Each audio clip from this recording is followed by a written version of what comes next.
جزاک اللہ۔ اس کے بعد میں محترم عبدالرؤف صاحب سے گزارش کرتا ہوں کہ وہ ہماری رہنمائی فرمائیں۔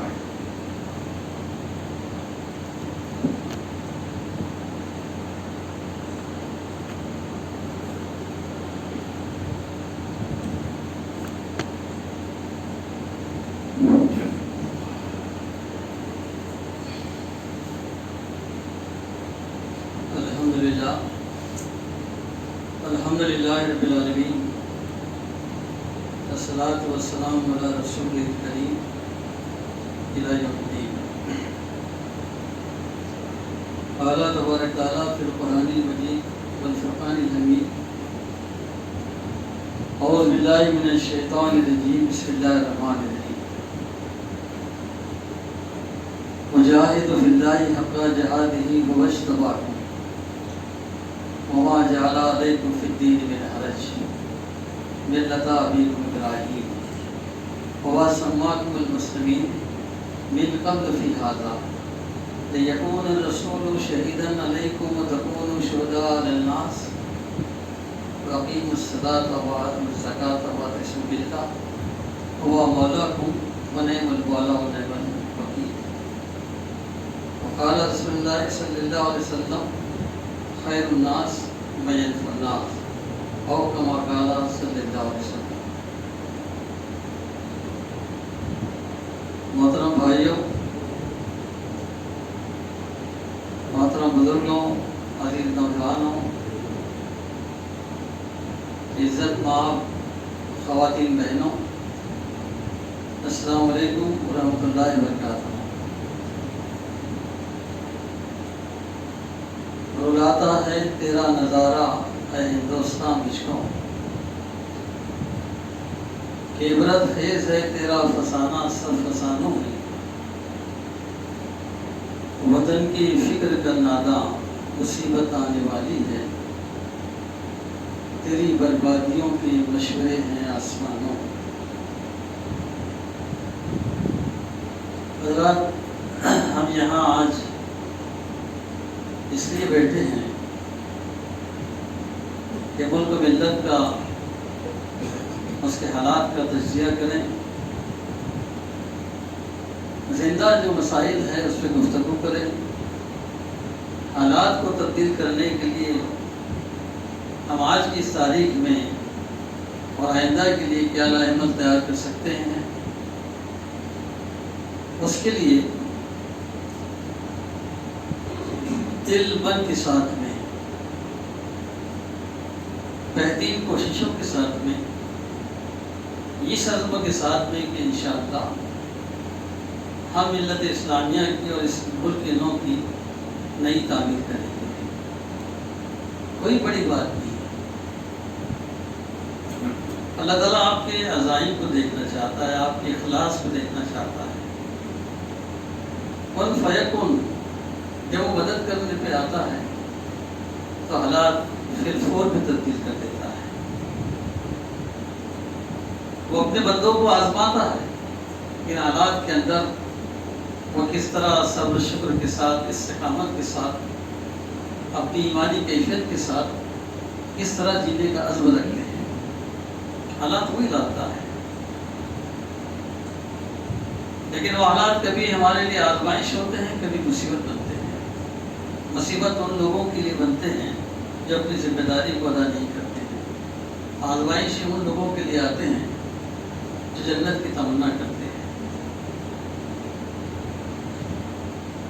تو اس درمیان ہم کو اس بات کو بھی غور و فکر کرنا ہے، اپنے محلوں پر، اپنے بستیوں پر، اپنے نوجوانوں پر، اپنے خواتین پر ہمیں توجہ دینا ہے کہ یہ کس سمت جا رہے ہیں، ان کا کلچر کیا ہے، ان کی شب و روز کیا ہے، یہ سب دیکھنا ہوگا۔ اگر قوموں کو پروان چڑھانا ہے، ان کو ایک نئی زندگی، ایک نئی راہ بتانا ہے، تو آپ کو اور ہم کو بہت توجہ دینا پڑے گی۔ صحابہ کرام رضی اللہ عنہ کی تاریخ ہے، وہ مینار نور ہے ہمارے لیے۔ اس کے بعد بھی ہمارے اسلاف نے بہت بڑی کارنامے اس ملک کے اندر انجام دیے ہیں، لیکن ہم کو تیاری نہ کریں قرآن سے، سنت سے، دینی تعلیمات سے ہمارا کوئی جوڑ نہ ہو، کوئی رغبت نہ ہو، جس کام کے لیے ہم کو روانہ کیا گیا ہے، جس مقصد وجود کے ساتھ آپ کو امت خیر اور امت محمدیہ قرار دیا گیا ہے، ان کاموں کو انجام نہ دے تو اللہ تعالیٰ کی مدد کیسے آئے؟ اور آج تو حالات دوستوں بہت دیگرگوں ہیں، ٹھیک اس حدیث کی طرح جس میں اللہ کے رسول صلی اللہ علیہ وسلم نے ارشاد فرمایا کہ دنیا کی قومیں تم پر اس طرح ٹوٹ پڑیں گی جس طرح بھوکے دسترخوان پر ٹوٹ پڑتے ہیں۔ صحابہ نے دریافت کیا ہے اللہ کے رسول کہ ہماری تعداد اس وقت کم ہوگی، ایسا کیوں ہوگا؟ خدا کے رسول صلی اللہ علیہ وسلم نے کہا تمہاری تعداد کم نہیں بلکہ اور قوموں سے سوا ہوگی، تم تعداد میں بہت زیادہ ہوں گے لیکن تمہاری حیثیت سمندر میں جو جھاگ آتا ہے، جو خس و خاشاک بہتا ہے، تمہاری حیثیت اس کے مانند ہو جائے گی۔ صحابہ نے پوچھا اللہ کے رسول ایسا کیوں ہوگا؟ اس امت کے ساتھ ایسا کیوں ہوگا؟ اللہ کے رسول صلی اللہ علیہ وسلم نے کہا تم میں وہن کی بیماری پیدا ہو جائے گی۔ صحابہ نے معلوم کرنے کی کوشش کی کہ اللہ کے رسول وہن کیا ہوتا ہے۔ آپ صلی اللہ علیہ وسلم نے فرمایا حب الدنیا کراہیت الموت، تم دنیا کے پرستار بن جاؤ گے اور تم موت سے ڈرنے لگو گے، تمہیں بزدلی آ جائے گی۔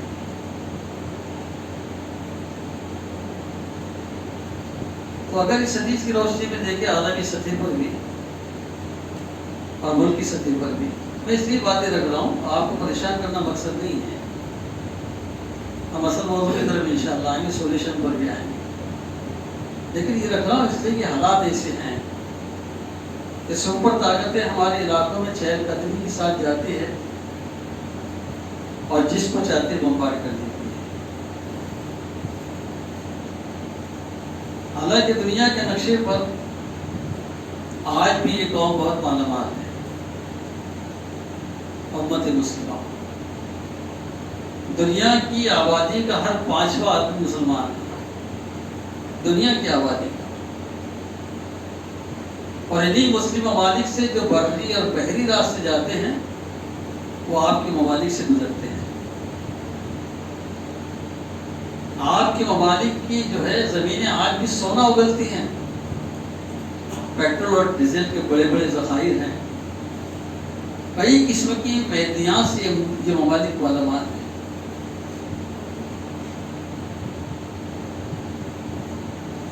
بتائیے اتنا سب ہونے کے بعد آج یہ ممالک جو سلنڈر ہیں، اگر افغانستان پہ حملہ کرنا ہے امریکہ کو تو پاکستان کی زمین کا استعمال کرتا ہے، ایران پہ اگر حملہ کرنا ہے تو شام کی زمین کا استعمال کرتا ہے۔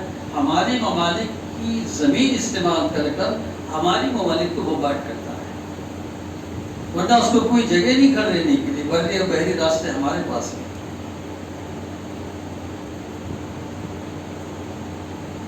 عالمی سطح پر بھی مسئلہ ہے مسلمانوں کا، اور ملک کی سطح پر بھی مسئلہ ہے۔ اب آپ دیکھیں ہمارے پرکھوں نے کیا کچھ نہیں دیا تھا اس ملک کو۔ یہ تو راجے رجواڑوں کا ملک تھا، خانہ جنگیاں ہوا کرتی تھی، ایک بادشاہ ایک راجہ کے خلاف، ایک راجہ ایک بادشاہ کے خلاف، ایک بادشاہ ایک بادشاہ کے خلاف، ایک راجہ کے خلاف لڑائیاں کرتے تھے، علاقے فتح کرتے تھے۔ ہندو مسلم کو زمانے میں لڑائی نہیں تھی، وہ جھگڑے جو وہاں فرقہ واریت کے نہیں ہوا کرتے تھے، وہ زمینوں پہ قبضہ کرتے تھے، علاقوں کو فتح کرتے تھے۔ آپ دیکھیں کہ ابراہیم لودھی کو سے لڑنے کے لیے بابر کو کال کیا گیا، اور کال کرنے والا کون تھا؟ راما سانگا تھا۔ وہ سمجھ رہا تھا کہ یہ ابراہیم لودھی سے مجھ کو پرابلم ہوگا تو میں زیر الدین بابر کا سہارا لوں۔ اس ملک میں سب سے پہلی توپ کی ایجاد زیر الدین بابر نے کی، جنگی اصول اس سے دیے تھے، یہ لڑائیاں ہوا کرتی تھی۔ تو بابر نے جو ہے دہلی کو مرکز بنایا، سینٹر جو آج تک بنا ہوا ہے، یہ ہم نے بنایا تھا دہلی کو سینٹر، یہ ہماری دین ہے۔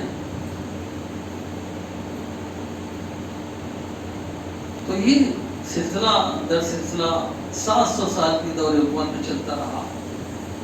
شیر شاہ سوری جب آئے تو یہاں کی سڑکوں کا بہت برا حال تھا۔ انہوں نے اس ملک کے اندر سڑکوں کا ایک جال بچھایا، بہترین سڑکیں بنائیں۔ کلکتہ سے لے کر پشاور تک ایک وہ سڑک آج بھی مشہور ہے جس کو گرنٹک روڈ کہتے ہیں، عالمی سطح پہ مشہور ہے۔ اسی شیر شاہ سوری نے یہاں ریونیو ڈپارٹمنٹ قائم کیا، پولیس کی تعیناتی کی، پوسٹ آفس کے جو ہے وہ ذرائع اس نے شروع کیے، بہت کچھ دیا ہم نے اس ملک کو۔ آزادی حاصل کرنے کے لیے ہم نے کیا نہیں کیا؟ 1870 کا جو غدر ہے علماء اکرام کی تحریک تھی، محراب و ممبر سے نکل کے انہوں نے کتنی قربانیاں دی، ہزاروں جن کی قربانی اس ملک کو آزاد کرانے کے لیے۔ جب 51,200 لوگوں کو گرفتار انگریز نے کیا تو اس میں 27,000 علماء اکرام تھے۔ مسلمانوں میں خوف راز پیدا کرنے کے لیے ان علماء اکرام کی گردنوں کو نکالا گیا، اور بیرٹ سے لے کر دہلی تک جو درخت تھا ہر درخت پر وہ گردن کو لٹکا دیا گیا۔ مسلمانوں کو میسج دیا جا رہا تھا کہ آئندہ ضرورت نہیں کرنا ورنہ تمہارا انجام بھی ہوگا۔ درختوں پر گردنیں لٹک گئی۔ جلیان والا باغ جو ہے خون سے غسل کیا، اتنا بڑا میدان مسلمانوں کو خون سے لالودار ہوا ہے۔ عظیم الشان قربانی تھی مسلمانوں جب یہ ملک آزاد ہوا۔ آزادی کے بعد اس ملک عزیز کو ہم نے کیا دیا؟ سوال یہ پیدا ہوتا ہے۔ ہمارے پرخوں نے، ہمارے اسلاف نے تاج محل دی، لال قلعہ دیا، قطب مینار دیا، آثار قدیمہ کے نام پر بہت بڑی بڑی زمینیں دی، اوقاف کی بڑی پراپرٹی دی، کروڑوں اربوں کی پراپرٹی دی۔ آپ نے کیا دیا؟ سوال یہ بھی تو ہے، آزادی کے بعد اس امت مسلمہ نے اس ملک کو کیا دیا؟ کیوں ہمیں اتنا ہلکے میں لیا جاتا ہے؟ کیوں ہمیں کارنر کیا جاتا ہے؟ ہماری سماجی سیاسی حیثیت کو کیوں ختم کیا گیا ہے؟ ہم انحصار کی سیاست سے کیوں آنچ لگے ہوئے ہیں؟ ہم ڈبیٹ والی سیاست کرتے ہیں، ہمارا کوئی ایجنڈا نہیں ہے، ہمارا کوئی ایجنڈا نہیں، ہماری کوئی قیادت نہیں ہے، ہماری کوئی لیڈرشپ نہیں ہے۔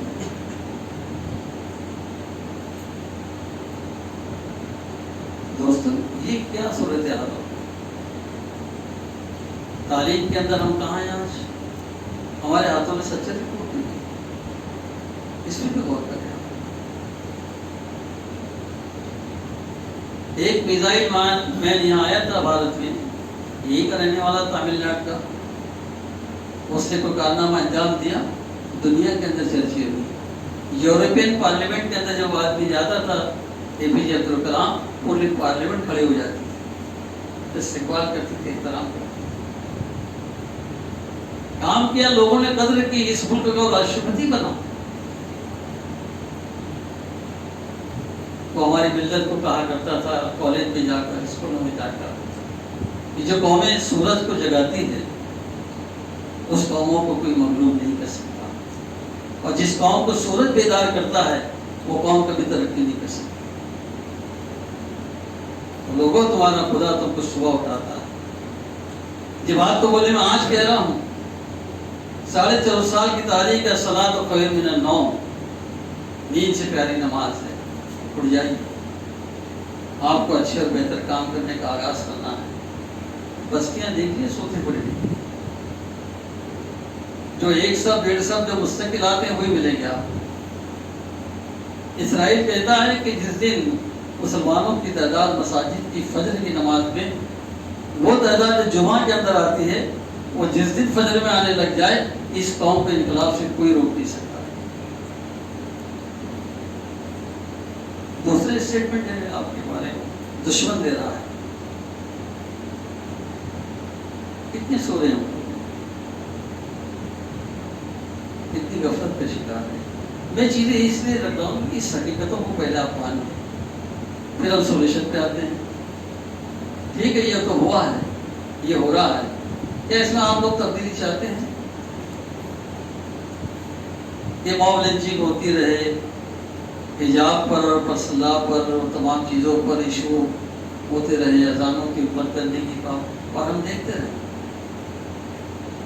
اتنے سارے برادران وطن ہیں جو آپ کے ساتھ بیٹھتے اٹھتے ہیں، چائے خانوں میں آتے ہیں، شادی میں ایک دوسرے کے ساتھ دعوتیں دیتے ہیں، کاروبار کے اندر پارٹنرشپ کرتے ہیں. کیا یہ تو کرام سے ترام اور دیرام سے آپ کے معاملات اسلام کی بنیادوں پر ہیں؟ کیا اسلام کا تعارف ان سے ہم کراتے ہیں؟ دوستوں، میں تحدیث نعمت کے لیے بات کر رہا ہوں، سب تعریف اللہ کے لیے. ابھی 3 دن پہلے ایک رننگ ایم ایل اے بیٹھا ہے اسٹیج پر، ایک ایکس ایم ایل اے بیٹھا ہے اسٹیج پر، اور بہت سارے سیاسی سماجی لوگ بیٹھے ہیں. مجھے پہلا موقع دیا گیا عید ملاد کے پروگرام کے اندر، اور سب سے بڑے کالج کے جو ہے گراؤنڈ پہ پروگرام ہو رہا ہے. جب میں نے اذان کے معنی بتائے، روزے کا مقصد بتایا، تفصیلات تھے اس کی، آدھے گھنٹے کی اسپیچ میں اسلام کا جب میں نے تعارف پیش کیا تو خدا وہ ایم ایل اے نے اٹھ کے مجھے گلے سے پکڑ لیا. سر یہ باتیں تو ہم کو آج معلوم پڑ رہی ہے. اتنی اچھی وہ لڑکیاں خواتین جب آئی تھی وہ کھڑے ہو گئے. یعنی آپ کا پیغام فطرت کے مطابق ہے، انسانوں کے دلوں میں دستک دیتا.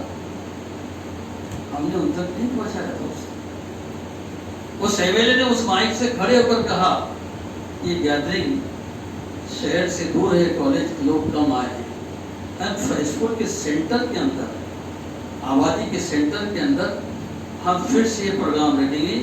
یہ پارٹ 1 پروگرام ہے، پارٹ 2 پروگرام اس کے بعد ہوگا، اور جس میں ان کی تقریر کی جائیں گی.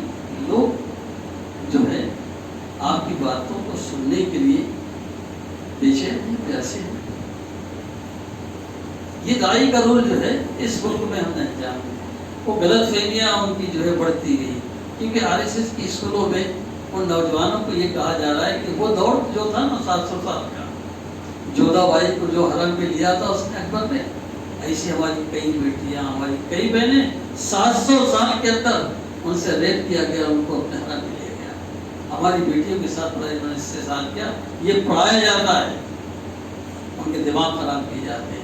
اور تلوار جو کہا جاتا ہے، اسلام تلوار کے طور پھیلا، یہ بات ان کی اسکول میں کہی جاتی ہے کہ تلوار بتا کے کنورٹ کیا جائے. یہ سارے اندراج کے آر ایس ایس اور تمام لوگ یہ کہتے ہیں کہ سب ان کو تھے، ان کو تلوار کے طور پر کنورٹ کیا گیا.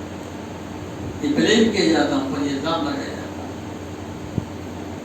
اور میڈیا کے اندر، اخبارات کے اندر، اسکول اور کالج کے اندر ایک بھرمار ہے آپ کے خلاف ماحول بنانے کی. آپ کیا کر رہے ہیں؟ آپ کے پاس کوئی نیشنل اخبار نہیں، آپ کے پاس کوئی نیشنل ٹی وی نہیں، آپ کے پاس میڈیا کے ویسے افراد نہیں، لاؤ کے لوگ آپ کے پاس نہیں، قانون کے ماہرین آپ کے پاس نہیں، اللہ ماشاء اللہ آٹے میں نمک کے برابر. آپ کی بابری مسجد کا کیس لڑنے کے لیے آپ کے پاس کوئی اچھا مسلم وکیل نہیں ملا، غیر مسلم وکیل کو استعمال کرنا پڑا. کیا دیا ہم نے اس کو؟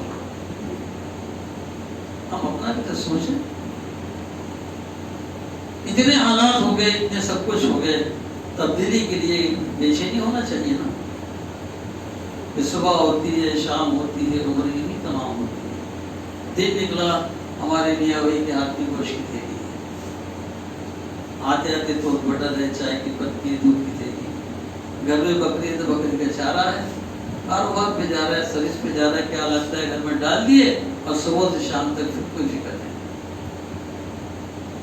تبدیلی کا کوئی ماحول دماغ کے اندر ہے، ایسے اللہ مدد کرے گا.